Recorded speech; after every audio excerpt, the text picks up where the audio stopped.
Hey, it's Mark Lettieri back here with JamPlay.com. We have entered a new module. That's right. This one is going to have a lot to do with soloing, improv in those solos, and a couple maybe sort of specialized techniques, so to speak. For this particular lesson, I want to look at taking a phrase, a lead line, a melody, whatever you'd want to call it, and with the same set of notes, trying to find as many rhythmic variations that you can apply to those set of notes. What's the point of this? Well, I think what it does is it just trains you to phrase a little bit more rhythmically sometimes, to think about maybe finding new beats to stress in your melodies or your lines. Another way that this can work for you is in a solo, if you play one phrase, you can repeat the same notes the second time, but just change up the rhythm. Maybe you can do that a third time, maybe a fourth time before you even start changing up the notes. I think rhythm and feel and note placement is just as important in a solo or an improvisational piece as the note quality itself or the chords themselves. So don't forget rhythm when you're soloing. I like to kind of look at this little practice session as maybe like singing a phrase versus rapping a phrase, or talking a phrase versus yelling a phrase, or something like that. A good friend of mine, a guitar player named Mark Cuthbertson, actually taught me this, or told me about this, and we have discussed it in length, and so I'd like to share that with you. So basically, just to kind of break it down, if I wanted to take a phrase, say a really basic minor pentatonic blues phrase, and sing it, I might play something like this.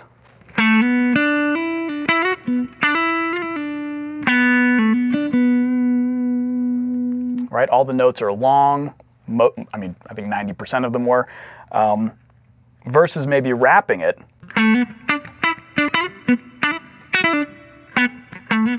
Where I'm just shortening everything, right? Maybe I want to do a combination of rapping and singing, long and short. Maybe I want to move a 16th note. Maybe I want to anticipate beat one instead of, maybe we go something like that. You just kind of start shifting things around.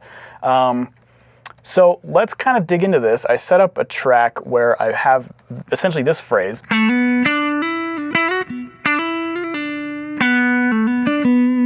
As the starting point, that's our sung phrase. And then each time we play it, we're just going to change up a little piece of it. Maybe we'll start short, the middle section will be long, and then we'll end with short notes. And maybe we'll start with a long couple notes, then we'll shorten them, then we'll end with some long notes. Then maybe we'll move something by a 16th. Then maybe we will anticipate the line. So when you play along with this, there's 6 versions of this phrase. Try to match what I do. And then when you go to play with the backing track, you can just kind of do whatever you want. It's in the key of B minor, but you can make it B major if you want, because I think the bass track just does B. I just chose to play B minor pentatonic. But and then another thing to think about, yeah, it's in B, so you can make up your own licks. Just if you can, try to play the same order of notes every time. If you want to change up a few things here and there, that's cool, but I think the discipline part of this is to try and keep the same set of notes. Just change the rhythms. All right, so I'm going to go ahead and play this track, or this example, and then we'll get started on learning it together.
Okay, cool. So what I did is I took that phrase that I sung first. Essentially just every note was kind of long, right?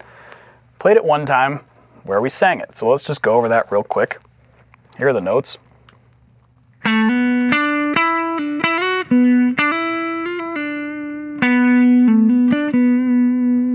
So we're in B minor pentatonic position.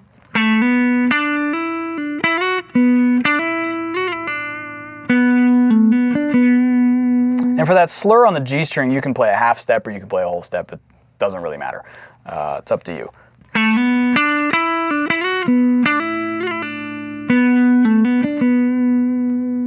The key is just every note is essentially long, right? Then for the next phrase, we just shortened everything. I muted it with my right hand.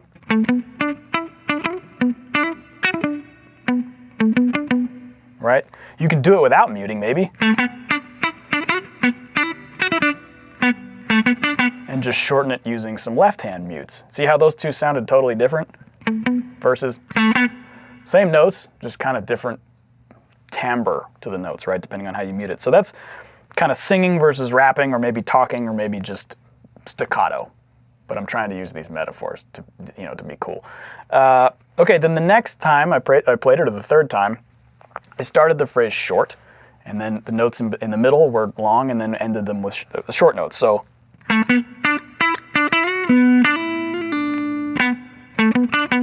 right? So these notes are short, and then when we get to the slide, it's long, and then we end with that staccato short phrase. The fourth time through, I just flipped it. So we started long, we're short in the middle, and then ended long. So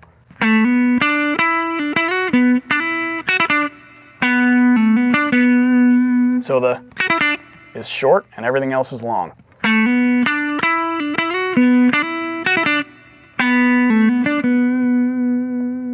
I like that kind of phrase. It's kind of cool to have that little short kind of stutter in the middle of your line there.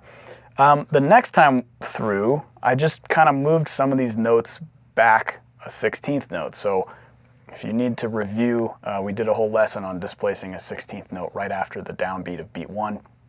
But in this case, we used more than just beat 1, a couple other beats. So I'll stomp my foot for my foot metronome so you can kind of hear how it went. 2, 3, 4.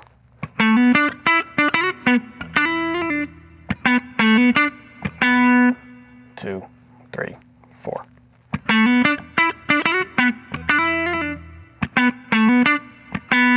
So a lot of like, that kind of thing. One more time, I'll do it slower.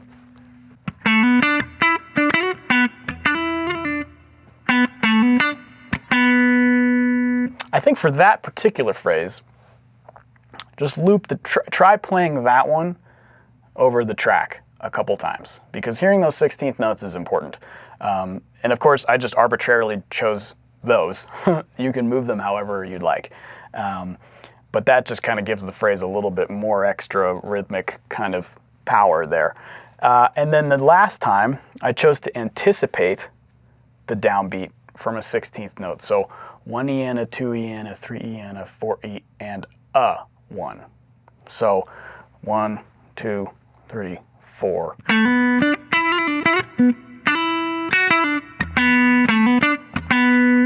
I think that's what we did. If I'm wrong, just tell me. But the main thing with that is that you just took the lick and moved it forward a 16th note, right? So it's the same set of notes again, but really what we're doing here is we're just kind of alternating our rhythms around. And I think this is actually kind of cool, a technique to look at when you go to write your melodies.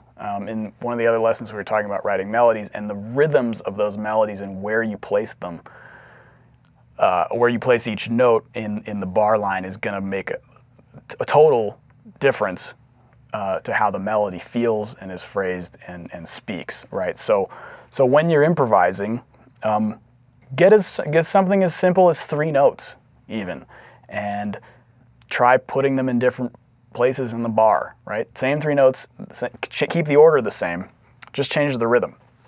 So I'm going to play this track one more time, and then we'll play it together.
Okay, so now we're going to practice this together. Now, if you notice, there may have been one or two discrepancies between the very first time I played that and versus what you're going to practice versus what I actually sort of demonstrated, because a lot of this stuff is kind of like, it's all improvisational, so sometimes I might not totally remember what I just did, but actually that's kind of okay, because the point of this is that you guys are going to find your own ways to phrase these melodies. So the track that we're about to do, go ahead and learn that one verbatim, and then forget all about it and do your own thing. So join me, we will now play this one together.